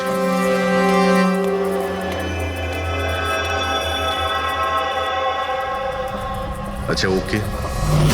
ও তো কমল স্যার, এখানকার মালিক। যখন মিস্টার রাজ মারা গিয়েছিলেন তখন ও ছিল এখানে? আগে হ্যাঁ স্যার। কমল, এদিকে এসো, সাহেব ডাকছেন। আগে স্যার, কমল যখন রাজ সাহেব মারা গিয়েছিলেন তখন তুমি এখানে কোনো অচেনা লোককে দেখেছিলে? কোনো অদ্ভুত ঘটনা ঘটেছিল? না স্যার। আচ্ছা, এই মৌচাক এখানে থাকাতে তোমার কোনো কাজ করতে অসুবিধা হয় না? মানে তোমায় কোনোদিন কামড়ায়নি এরা? না স্যার, মৌমাছি তো তখন কামড়াতো যদি এখানে কোনো চাক থাকতো। আমি তো এর আগে এই চাকটা এখানে দেখিনি কখনো স্যার। কি বলছো তুমি? হ্যাঁ স্যার, আমি আপনাকে বলেছিলাম না, এর আগে এই বাড়িতে আমি একটাও মৌমাছি দেখিনি। অদ্ভুত ব্যাপার। তাহলে এই মৌচাকটা এলো কোথা থেকে? আর মৌমাছিটা রাজকেই বা কেন কামড়ালো? তো কোনো এক্সপার্টই বলতে পারবে। হ্যাঁ সালুকে, কি জানতে পারলে রাজের মৃত্যুর ব্যাপারে? কিভাবে মারা গেছে? বস, এর মৃত্যু মৌমাছির কারণে হয়েছে। আচ্ছা, তুমি কি শিওর রাজের মৃত্যু ঠিক মৌমাছির কামড়েই হয়েছে? হ্যাঁ বস, ডক্টর যে রিপোর্ট বানিয়েছে আমি সেটাও দেখে নিয়েছি। রাজকে খুব ভালোভাবে চেকও করে নিয়েছি। আমার সম্পূর্ণ বিশ্বাস যে রাজের মৃত্যু মৌমাছির কামড়ের জন্যই হয়েছে। স্যার, ছোটবেলায় আমাকেও মৌমাছি কামড়েছে, কিন্তু আমি তো বেঁচে আছি। হ্যাঁ ডক্টর সালুকে, পঙ্কজের উপর বিষের প্রভাব পড়েনি কেন? ফ্রেডি, পঙ্কজকে মৌমাছি কামড়েছে, কিন্তু অনেক মৌমাছি কামড়ায়নি। আসলে একটা দুটো মৌমাছি কামড়ালে ব্যাপারটা আলাদা, কিন্তু যদি একসঙ্গে অনেক মৌমাছি কামড়ায় তাহলে ইটস ইম্পসিবল। মৌমাছির কামড় খেয়ে সালুকে বলছে যে রাজের মৃত্যু মৌমাছির হুল ফুটানোতে হয়েছে, মৌমাছির বিষে। আর রাজের হবু স্ত্রী বন্দনা বলছে রাজকে খুন করা হয়েছে।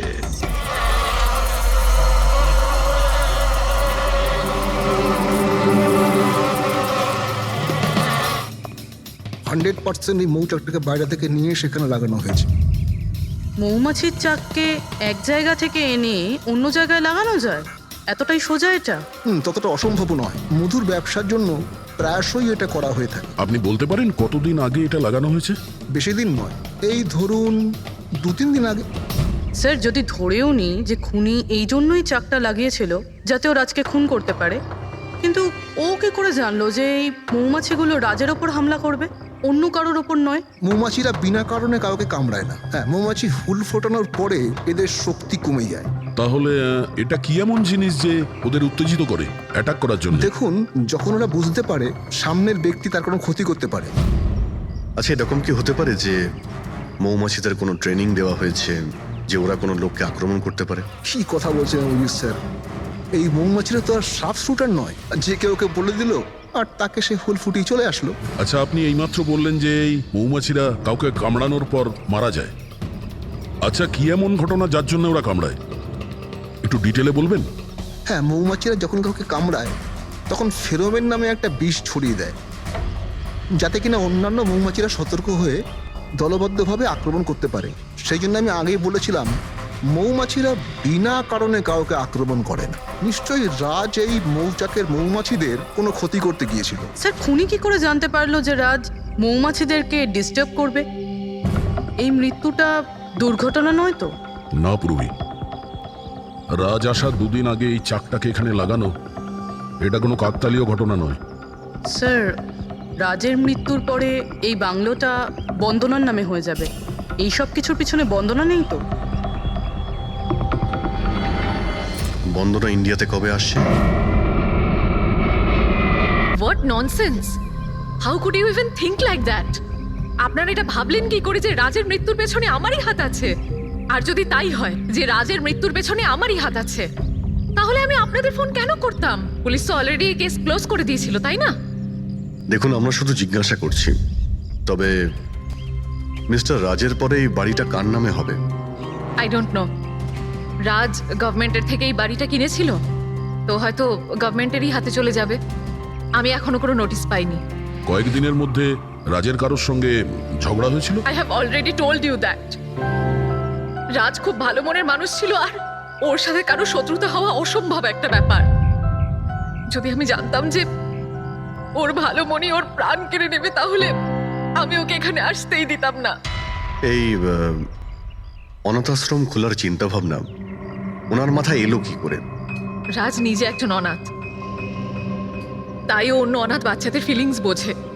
ও অনাথ বাচ্চাদের বাড়ির মতো একটা পরিবেশ দিতে চেয়েছিল।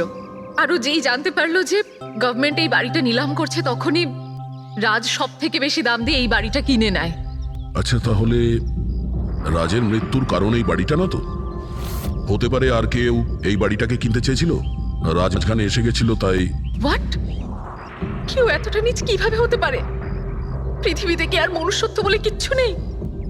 মনুষ্যত্ব আছে, বন্দনা দেবী, মনুষ্যত্ব আছে। তবে এমন মানুষ আছে যাদের সত্যি মনুষ্যত্ব বলে কিছুই নেই। জানার চেষ্টা করি যে কার কার এই প্রপার্টির উপর নজর ছিল। দেখুন স্যার, আমি আপনাদের বলতে পারবো না যে রাজবাবু ছাড়া এই নিলামের সঙ্গে আর কে কে যুক্ত ছিলেন। সরি। কেন কেন বলতে পারবেন না? দেখুন, এটা সরকারি ইনফরমেশন, আমি এইভাবে যে কারোর সাথে এটা শেয়ার করতে পারি না। দেখুন, আমরাও তো সিআইডির হয়েই কাজ করছি। হ্যাঁ, আপনার কথা বুঝতে পারছি, কিন্তু আসলে কি বলুন তো, যদি সরকারি নোটিশ পাই তাহলে এই ইনফরমেশন আপনাদের দিতে পারি, আদারওয়াইজ পারবো না। স্যার, নোটিশ পেয়ে গেছি। এবার তো আপনি দেবেন? দেখুন, সরকারি কাজ যদি নিয়ম মেনে হয় তাহলেই ভালো লাগে। হ্যাঁ, ঠিক আছে। এই নিন, এই নিন। সব মিলিয়ে মোট 12 জন লোক ছিলেন যারা এই বাংলোটা কিনতে চেয়েছিলেন স্যার।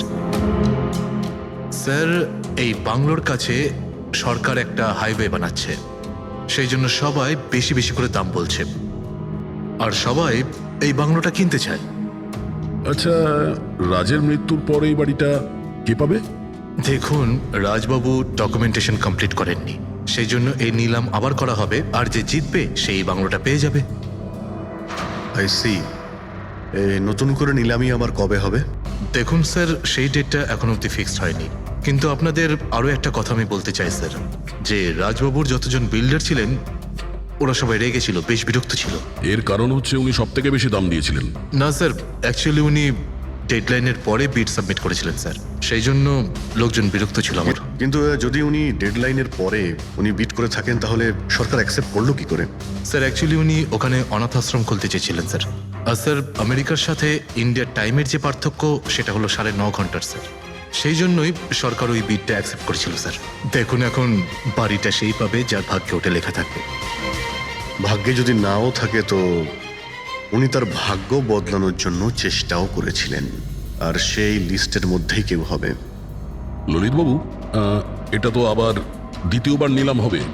তো যারা অ্যাপ্লাই করেছে এই দ্বিতীয় নিলামের জন্য, আমরা কি ওদের লিস্টটা দেখতে পারি? নো সরি, এই লিস্ট আমি আপনাদের এই জন্য দেখাতে পারলাম কারণ এই নিলামই হয়ে গেছে, কিন্তু যে নতুন লিস্টটা আসতে চলেছে সেটা আমি কোনোভাবে আপনাদের দেখাতে পারবো না। আরে আরে আরে আরে আরে শালুকে, তুমি কি করতে চাইছো? কি শুনছি আমি? যা শুনেছো একদম ঠিক শুনেছো বস। কি শুনেছি? রিজাইন দিচ্ছ নাকি? হ্যাঁ। কেন কেন কেন? ব্যাস আমার টাইম এসে গেছে। কিসের টাইম এসেছে? 1 মিনিট, টাইম আছে এখনো? আরে এই টাইম নয় ভাই। তাহলে দেখো, প্রত্যেক মানুষকে একদিন না একদিন রিটায়ারমেন্ট নিতেই হয়, সেটা ক্রিকেটার হোক, মিউজিশিয়ান হোক, যে কেউ হোক। আমারও টাইম হয়ে গেছে, আমি রিটায়ারমেন্ট নেবো। আরে তুমি যাচ্ছ কোথায়? এই দেখো। এটা কি? দেখো দেখো। আরে কি করছো যে তুমি শালুকে, বুঝতে পারছি না। এয়ার টিকিট, যাচ্ছ কোথায়? হ্যাঁ, লন্ডন? আরে বাহ বাহ বাহ। পঙ্কজ, ক্যান্সেল করে দাও, যাও যাও। ক্যান্সেল হবে না। আরে রিফান্ড পেয়ে যাবে টাকা, কালকের টিকিট যখন, ডোন্ট ওরি। আমি রিফান্ড চাই না, আমাকে যেতে হবে ব্যাস। আরে তুমি এভাবে কিভাবে যাবে? কি হচ্ছে কি? আরে আমার এত বড় ভুল হয়েছে যে আমার নিজের কাছে নিজের লজ্জা করছে। এমন কি ভুল হয়েছে? ওই মৌমাছির কেসটা। ও হো হো, মৌমাছির কেস। এটা দুর্ঘটনা নয় বস, এটা হচ্ছে খুন। খুন, ওইখানেই আমার ভুল হয়েছে। মৌমাছির এক্সপার্টের সঙ্গে কথা হয়েছে? কি বলেছো? আমি এক্সপার্টের সঙ্গে কথা বলেছি, আমি নিজে ভালো করে চেকও করেছি। তখন আমি বুঝতে পারলাম যে এটা দুর্ঘটনা নয়, এটা একটা খুন। উনি মৌমাছিকে হাতিয়ারের মতো ব্যবহার করেছেন বস। ডক্টর শালুকে, সেটা কিভাবে? দেখো, মৌমাছি কখন আসে মানুষের কাছে? যখন ফেরোমেনের গন্ধ পায় তখনই না? হ্যাঁ, যখন মানুষেরা ওর বিপদ ডেকে আনে তখন মৌমাছিরা মানুষের কাছে যায়, গিয়ে হুল ফোটায়। ব্যাস ভাই, ঠিক এইখানেই আমার ভুল হয়েছে। আমি তো কখনো ভেবেই দেখিনি যে ফেরোমেন বানানো যায় ভাই। হ্যাঁ, ঠিকই বলেছো। ফেরোমেন তো আর্টিফিশিয়ালিও বানানো যেতে পারে, ল্যাবরেটরি বা কোনো ফ্যাক্টরিতে। তার মানে কেউ আর্টিফিশিয়ালি ফেরোমেন বানিয়েছিল আর কোনো না কোনো ভাবে সে রাজের শরীরে পুশ করে দিয়েছিল। ব্যাস, মৌমাছিরা আসে আর ওকে অ্যাটাক করে। শালুকে, ওঠো ওঠো, তুমি ওখানে আবার যাও, সেখানে যেখানে রাজ খুন হয়েছিল রাজের সমস্ত জিনিসপত্র চেক করো। জানা তো যাবে যে কে ফেরোমেন ওখানে রেখেছিল, কে ফেরোমেন অ্যাপ্লাই করেছিল রাজের ওপরে। এই যে ডক্টর, রাজের সমস্ত জিনিসপত্র এই সুটকেসে। ঠিক আছে স্যার। এসিপি স্যার বলছিলেন আপনি নাকি রিটায়ার হয়ে যাচ্ছেন। কবে আপনার লাস্ট ওয়ার্কিং ডে? তোমার লাস্ট ওয়ার্কিং ডে ঠিক একদিন পরে। মানে রিটায়ার হচ্ছেন না? আচ্ছা দয়া, একটা কাজ করো, আমি বাইরে যাচ্ছি আর তুমি এখান থেকে একটা একটা জিনিস বাইরের দিকে ফেলবে, তখন বোঝা যাবে যে কোন জিনিসটায় ফেরোমেন আছে। ঠিক আছে? ঠিক আছে ডক্টর। এটা একটু ধরবে, দেখে নাও কিছুক্ষণের জন্য। আপনি দেখতে পাবেন তো? দেখতে পাবো। বাইরে তো মৌমাছি, সেই জন্যই বলছিলাম। তুমি হচ্ছে অভিজিৎ, এ পুরবী। আরে স্যার, সব দেখতে পাচ্ছেন আপনি। যান যান যান যান যান স্যার, সাবধানে যাবেন কিন্তু। হ্যাঁ দাদা, এ নিন ডক্টর।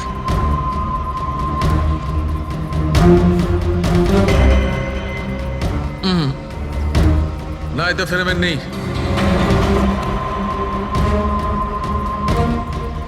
আরে স্যার, সাবধানে। আরে কিচ্ছু হবে না, যাতে ফেরোমেন থাকে তাতেই অ্যাটাক করে।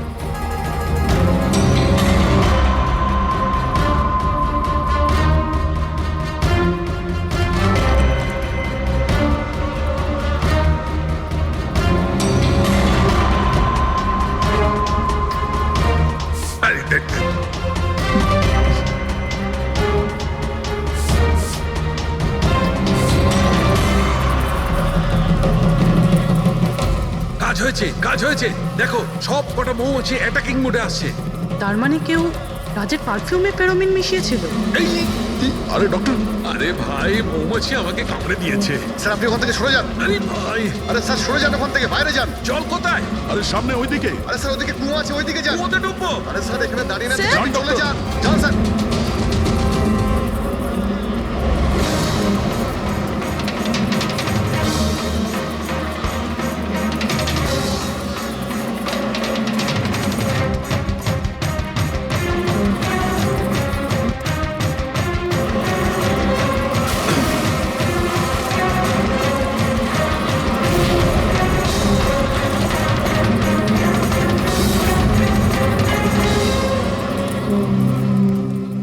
ঠিক আছেন ডক্টর? বাপ রে বাপ, এই মৌমাছিরা আপনাকে রিটায়ার হতে দেবে না স্যার। আসুন আসুন আসুন আসুন আসুন আরে মৌমাছি, আসুন আসুন আসুন আসুন আসুন। হ্যালো দাদা, নমস্কার, কেমন আছেন? আপনি? আমি হলাম চন্ডুমাল খন্ডুমাল গঙ্গেশ ভাই। আরে বাহ, বেশ লম্বা নাম তো আপনার। বলুন, কি সাহায্য করতে পারি? আমি নিলামির জন্য এসেছিলাম। ওই পুরনো বাংলোটা আছে না হাইওয়ের কাছে, ওইটা আমি কিনতে চাই। আরে এভাবে কিনতে পারবেন না স্যার, ওটা নিলামি হবে, সেখানে যে জিতবে সেই কিনতে পারবে বাংলোটা। আরে বাবা, টাকা দেবো তো, আমি টাকা দেবো। দেখুন, আর সময় নেই হাতে, মাত্র 15 মিনিট বাকি আছে। আপনি লেট করে ফেলেছেন। আরে কি বলছেন আপনি, 15 মিনিটে কি কি হয়ে যায়? আরে দেখুন না আপনি, আমি তো এই পিটের জন্য এইটাও নিয়ে এসেছি। এই দেখুন। রাকেশ, রেজিস্টারটা নিয়ে এসো তো।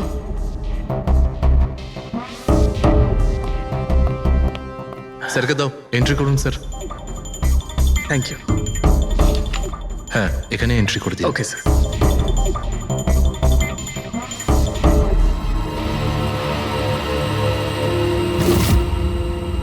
এখানে সাইন করে দিন শেষে গিয়ে।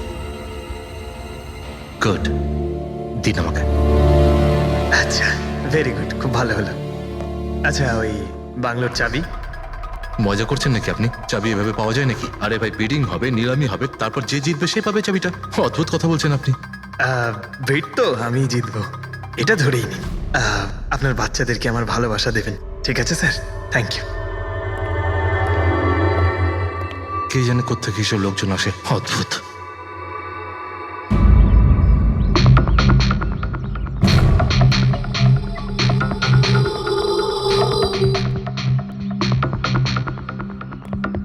কি দাদা, কাজ হয়েছে?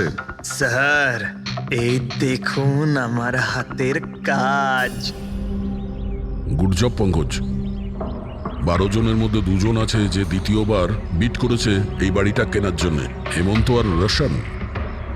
মানে খুনি এই দুজনের মধ্যেই কেউ হতে পারে। আর সে যেই হোক না কেন, এবারেও এই বাড়িটা কেনার জন্য যে কোনো পথ অবলম্বন করতে পারে। বন্ধুগণ, সেই সময় হয়ে গেছে যখন আমরা বলতে পারবো যে নিলামির বিজেতা কে হয়েছে। আর আমি খুব আনন্দের সাথে এটা জানাতে পারছি যে নিলামির বিজেতা হলেন মিস্টার রোশন। রোশন বাবু, আপনাকে অনেক অনেক অভিনন্দন। 1 মিনিট, কিসের অভিনন্দন? সব থেকে বেশি বিড আমি লাগিয়েছি, ও কি করে জিতলো? দেখুন দাদা, আপনার কোনো ভুল হচ্ছে। সব থেকে বেশি বিড রোশন বাবু করেছিলেন, তাই ওনাকে দেওয়া হয়েছে বাংলোটা। এটা হতেই পারে না। আরে আমি অনেক বড় বিট দিয়েছিলাম, এই বাড়িটা আমার পাওয়ার কথা। কিসের টাকার কথা বলছেন স্যার? আমি 3টে খামি চেক করেছিলাম, আর চেক করার পরে মিস্টার রোশনের বিড সব থেকে বেশি ছিল, তাই ওনাকে এই বাংলোটা দেওয়া হচ্ছে। প্লিজ কাম অন ইয়ার, হেরে গেছো যখন বাচ্চাদের মতো কেঁদো না। বিজনেস এটা, আপ ডাউন তো হতেই থাকে। বিজনেসে চুরি চামারি চলে না। খামগুলো দেখান, আপনি প্রথমে ওই খামগুলো দেখান যেগুলোর মধ্যে সবাই বিট লাগিয়েছে। তাড়াতাড়ি দেখান। দেখান দেখান দেখান, ওকে দেখিয়ে দিন। দেখান। না না না, আমি ওটা দেখাতে পারবো না, এটা নিয়ম বিরুদ্ধ। চুরি করাও নিয়মের বিরুদ্ধে। আমি 7 কোটির বিট লাগিয়েছিলাম। 4 কোটি? এক্ষুনি হেড অফিস থেকে ফোন করবে, বলবে আমি 3 কোটি লাগিয়েছিলাম। 4 কোটি কম? কোনো ফোন আসবে না। বোকা পেয়েছে নাকি আমাদের? আপনি বললে ফোন আসবে। চলো তোলো, ফোনটা তোলো এক্ষুনি। আমি কি করব না করব সেটা আপনার কাছে শুনবো না আমি। আপনি ললিত বাবু, আপনি তো অনেক আইন টাইনের কথা বলছিলেন আমাদের, আর এদিকে ফোনই তুলছেন না। হ্যাঁ, আরে এটা তো খুব বাজে ব্যাপার। আপনি বিউরোতে চলুন। আপনি কোথায় পলাচ্ছেন রোশন বাবু? আপনি আমাদের মিষ্টি খাওয়াবেন না? নতুন প্রপার্টি কিনছেন আপনি? আরে আপনিও চলুন, চলুন চলুন। স্যার, রোশন বাবু একদম ঠিক বলছেন স্যার। রোশন বাবুর এর সঙ্গে কোনো সম্পর্ক নেই স্যার। যা ফ্রড হয়েছে স্যার আমি করেছি। এই রোশনের অপরাধ নিজের কাঁধে কেন নিচ্ছ? ও কি তোমাকে অনেকগুলো টাকা দিয়েছে? একটা কথা মনে রেখো, এই টাকা খরচ করার সময় পাবে না, খুব তাড়াতাড়ি তোমার ফাঁসি হবে। স্যার, স্যার এই সামান্য বেইমানির জন্য ফাঁসি দেবেন আমাকে? আরে না না, বেইমানির জন্য নয়, খুন করার জন্য। খুনের জন্য ফাঁসি হবে। স্যার, খুন কার খুন স্যার? রাজ রাকেশের খুন, যে আগের নিলামে ওই বাড়িটা প্রপার্টিটা কিনেছিল। স্যার, কিন্তু আমি কাউকে মারিনি স্যার। স্যার, আমি মারিনি কাউকে স্যার। আমরা জানি জানি, এই রোশনই মেরেছে। তুমি ওর কথা ফাঁস করে দাও, না হলে এর পাপের ফল কিন্তু তোমাকে ভোগ করতে হবে। স্যার, এটা আপনি কি বলছেন স্যার? আমি রাজকে কেন মারতে যাব বলুন? ওই প্রপার্টির জন্য। আর কিসের জন্য? আপনি এসব কি বলছেন স্যার? আমি মানছি আমি ললিতের সঙ্গে এক হয়ে নিলামির কাজে একটু আদ্রু গুপি কাজ করেছি, কিন্তু এই প্রপার্টির জন্য আমি কাউকে খুন করে দেব নাকি? তার মানে তুমি বলতে চাইছো তুমি এই খুন করনি? না স্যার। আচ্ছা ঠিক আছে, রবি ওই পারফিউমটা নিয়ে এসো তো একটু।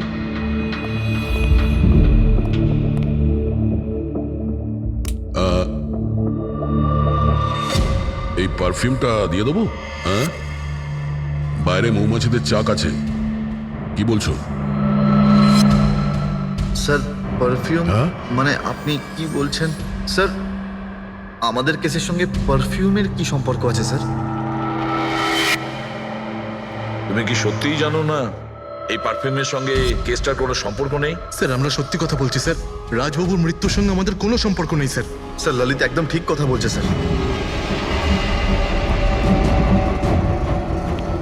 তাহলে এই খুনটা রোশন করেনি,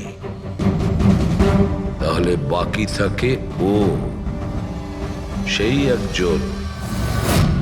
এই কাগজ থেকে এটা প্রমাণিত হয় যে তুমি রঞ্জিত রায়ের নাতি। তোমার কাছে তো অনেক বড় কারণ ছিল এই বাড়িটাকে ফিরে পাওয়ার জন্য। কি দেখুন, রায় রঞ্জিতের নাতি হওয়ার সুবাদে এটা প্রমাণ হয় না যে এই খুনটা আমি করেছি। হেমন্ত বাবু, খুনি কখনো কখনো তার অপরাধের প্রমাণ তার নিজের সঙ্গে নিয়ে ঘোরে, যেমন আপনি। আমি বুঝলাম না ঠিক। আপনাকে বোঝাচ্ছি, এই দেখুন প্রমাণ। অদ্ভুত ব্যাপার ডক্টর সালুখে, আপনারা সেফটি স্যুট পরা সত্ত্বেও এইভাবে আপনাদের মৌমাছি কামড়াতে পারলো? হ্যাঁ, কখনো কখনো সেফটি স্যুট পরা সত্ত্বেও মৌমাছি কামড়াতে পারে। আর তার উপর মৌমাছির চাকটাকে যদি এদিক থেকে ওদিকে নিতে হয় তাহলে তারও বেশি অ্যাটাক হতে পারে। দেখুন আসলে এই অনেক হয়েছে হেমন্ত, নিজেকে নির্দোষ প্রমাণ করার জন্য আর কোনো রাস্তা আছে তোমার? আজ্ঞে না, আমি এসব কাজ করেছি। যখন রাজ বাংলোতে ঢুকলো তখন আমি ওখানেই ছিলাম, আর সুযোগ পেয়ে আমি বাংলোয় ঢুকে পড়েছিলাম। আমি পারফিউমের বোতলের মধ্যে ফেরোমেন মিশিয়ে দিয়েছিলাম। তারপর রাজকে আওয়াজ দিয়ে ডিস্টার্ব করে আমি ওকে মৌচাকের কাছে নিয়ে যাই, আর তারপর যা কাজ মৌমাছি করেছে।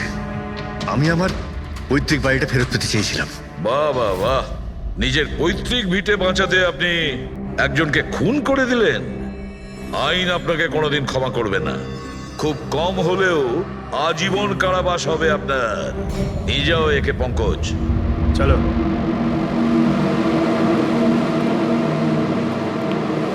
চালুকে, এবার তুমি রিটায়ারমেন্ট নিতে পারো। আরে আমি তো রিটায়ার হবই না। কালকে তো তুমি বলছিলে যে রিটায়ারমেন্ট নেবে। আরে ওটা কালকের কথা ছিল।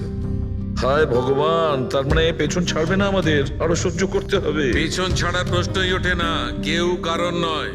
আমার তোমাকে ছাড়া চলবে না, আর তোমার আমাকে ছাড়া চলবে না। এই নিন, সরকার এই বাংলোটা এবার রাজের পরে আপনার নামে করার সিদ্ধান্ত নিয়েছে। আশা করছি যে আপনি রাজের অনাথ আশ্রম খোলার যে স্বপ্ন ছিল তা পূরণ করবেন। রাজের মৃত্যুর পর আমার লাইফের এটাই উদ্দেশ্য এখন, ওর সেই স্বপ্নটা পূরণ করা। But thank you so much রাজকে জাস্টিস দেওয়ার জন্য। আমরা যা করেছি ওটা তো আমাদের ডিউটি ছিল। আপনার যদি আর কিছু সাহায্য লাগে তাহলে আমাদের নিশ্চয়ই জানাবেন। কখনো কখনো আসবেন অবশ্যই, আপনাদের থেকে বাচ্চারা ইন্সপিরেশন পাবে। আরে এতে আবার বলার কি আছে? হতে পারে ওই সমস্ত বাচ্চাদের মধ্যে হয়তো আমাদের কোনো সিআইডি অফিসার পেয়ে যাব।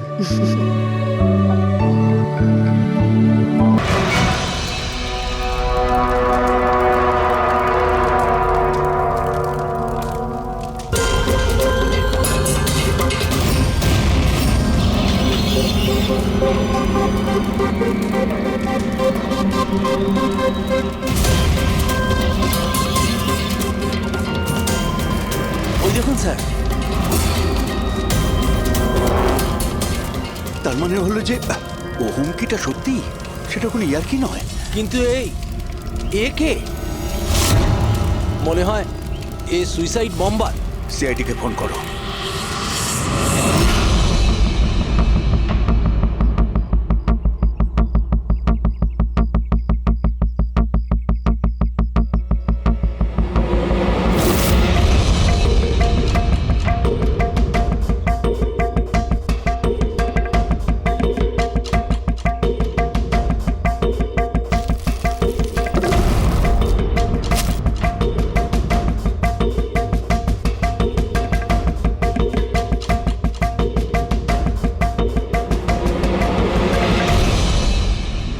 যেতে পারে এর থেকে?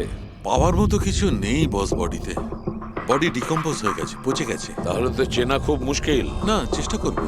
সবার আগে এই হাড়ের ওপর যে মাংসর টুকরো আছে, টিস্যুত আছে, এগুলোকে সরিয়ে হাড়টাকে একদম পরিষ্কার করে দেখি। ঠিক আছে। আইডেন্টিফিকেশনের কোনো চান্স আছে? চেষ্টা করবো দা। আপাতত আমি লাশটাকে ল্যাবে নিয়ে যাচ্ছি। স্যার, সবাই খুব শকে আছে। কলেজের প্রিন্সিপাল বলছিল কিছুদিন আগে কলেজে হুমকি এসেছিল। হুমকি? Bomb threat sir. কেউ স্টাফ রুমের দেওয়ালে লিখে দিয়েছিল যে এই কলেজটা বন্ধ করো, না হলে এখানে ব্লাস্ট হবে। পুরো কলেজটাকে উড়িয়ে দেওয়ার হুমকি, আর এত ছোট একটা ব্লাস্ট। হয়তো ওর হুমকির একটা ছোট ডেমো। কিন্তু এটা কি ধরনের বোম? সাধারণত যেখানে ব্লাস্ট হয় সেখানে লোহার গুঁড়ো পাবে, কাঁচের গুঁড়ো পাবে, পেরেক পাবে, ধারালো সব জিনিস পাবে। তার কারণ হলো যতটা সম্ভব ক্ষতি করা। ফ্রেডি, একবার দেখাও তো।